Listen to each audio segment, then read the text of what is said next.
Hello, everyone. This is M.R. Rangaswamy with Indiaspora, back again for the next couple of segments. I know some of you might have seen or watched or heard about a big concert in India that took place a couple of days ago. And so we're going to bring up the man behind the scene, the person, the instigator. Let's have Atul Satija with Give India and the Nudge, please. Hey, Atul. Good morning. Hey, Amar. Good evening. How are you doing? Great, thank you. So I know I can't imagine you're awake this early in the morning in India after that big concert, man. I mean, you had all these movie stars, cricketers, artists. It was a bang-up show. I loved seeing every minute of it. Tell me, how the heck do you pull something off together when nobody's seeing each other? Yeah, no, I think first of all, glad you liked it and you watched the whole thing. It was quite a long show, actually. It was a 4-hour composition, and everybody was at home, so it was not an easy one. But I think the agency that did the event pulled off almost like a miracle here. 85 plus celebrities, all in their homes, actually coordinating a lot of stuff was amazing. I think when we started the work there, we didn't realize how much people wanted almost like a break from the lockdown in India, and wanted sort of to see people that they know and connect to, show solidarity. And I think it broke a lot of records while it went live. We saw close to about, we've seen 15 million views just in the last 48 hours since the show went live. And I think it was the largest ever live fundraiser on Facebook globally. And that was pretty amazing as well. We are at about $500,000 raised directly from that, and about $4.5 million raised for that event from philanthropies outside. 17,000 donors or so came forward in just that 4-hour window. So quite a show. Fabulous. Congratulations on that. And after this interview, you need to go get some sleep. So let me ask you this. I know with Give India, you looked at the crisis in a holistic way.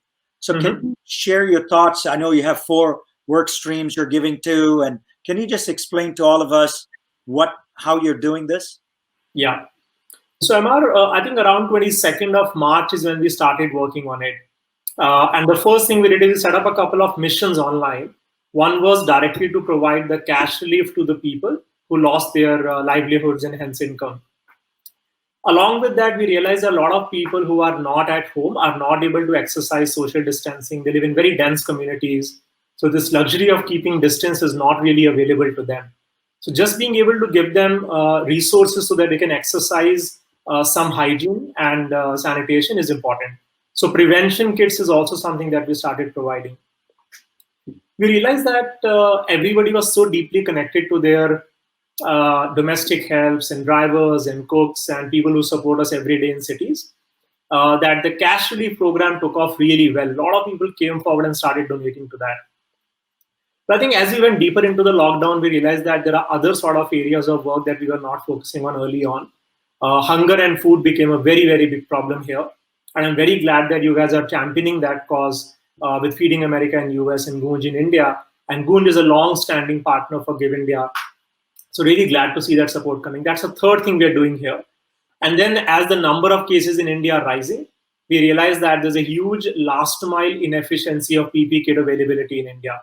So now we are also working on providing PP kits to all the healthcare workers, doctors, nurses, and paramedics, in especially the hotspot cities. Great. So these are the 4 areas of work. Fantastic. Now tell me, what does the future look like? I know this crisis is not over by any means. What does the future look like in your mind? You're on the ground. Take us through that. See, it's a very difficult question, Emma. This is not a kind of disaster that humanity has ever seen in like a century, right? So it's very difficult to predict what lies ahead. I think right now the best thing to do is to make sure that we are responding to the situation in the best way possible from our side.